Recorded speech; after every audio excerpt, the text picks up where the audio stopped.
Hey friends, if you wish to fix Microsoft Store error with the error code 0x803fb107 on your Windows computer, then please watch this video. I will guide you through the resolutions.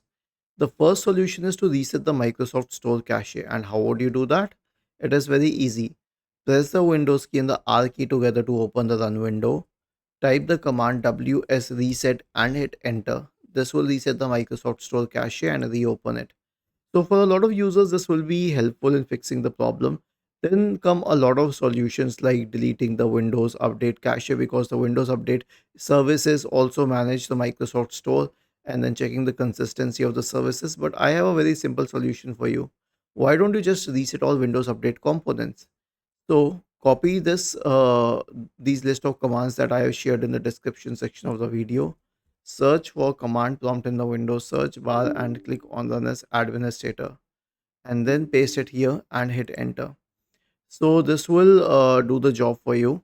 I'll tell you what this does. It stops the services associated with Windows updates. It deletes the Windows update profile. It deletes the contents of the software distribution and cat root 2 folders. It re-registers all the DLLs.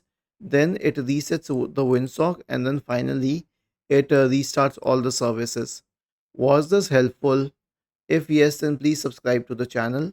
If not, then let us know in the comment section of the video on how we could help you further. Thank you for watching this video and have a nice day.